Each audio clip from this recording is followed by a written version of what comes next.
But what can the rest of us in the other 49 states learn from what's happening in California? Victor Davis Hanson has spent his life there. His family's been there for generations. He's with the Hoover Institute. We're happy to have him join us now. Professor, thanks so much for coming on. It seems to me that once you go down this path where government decides certain races or certain orientations are better than others, like, how do you fix that? I don't think you do. You're like the former Yugoslavia. And financially, once something is not sustainable, it's not sustainable.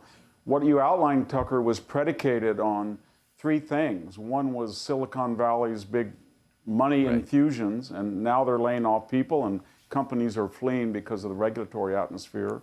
45% of the population is Latino. Many of them are upwardly mobile. They're not allies in some rainbow coalition with the 5% who are African American. They're against reparations, and many of them are starting to become more conservative. And the so-called white middle class and upper middle class entrepreneurial class is leaving at the rate of 300,000 a year.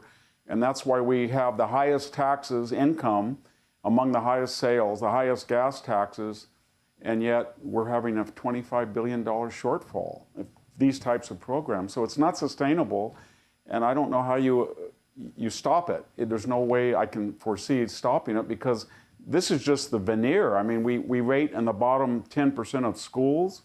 We have the highest property crime rates in the country in San Francisco. We have 1/3 of the nation's welfare recipients, 40% of the homeless, 21% living below the poverty level, and we have about 40% of the illegal aliens in the nation. So it's all been a gravy train fed by Silicon Valley money and upper middle class 1% paying 50% of the income tax, and it's coming to a close. They're running out of money. I mean, I wonder if they know that. I mean, you'd hate to see them get to a point where they have to sell the state's natural resources to keep going. They have to, sell Lake Tahoe to Arizona. But it seems like they're on an express train to that place. Does anybody in leadership understand this? No, I think they'd rather be ideologically correct and broke than be prosperous and incorrect, because we're sitting on some of the largest gas and oil deposits of the 50 states. We have the richest agricultural sector in the world. We have enormous resources in timber and mining. We're not using any of it. That's all off limits. And we're trying to destroy the agricultural sector by cutting off the water. We haven't reinvested in this once wonderful infrastructure of aqueducts, lakes, freeways. We've got this high-speed rail, $15 billion boondoggle. It looks like Stonehenge, covered with graffiti, unfinished. They don't want to do what would save them, and they're going over the cliff like lemmings. Yeah. And I wish you were wrong, but you would know, and I think you're right.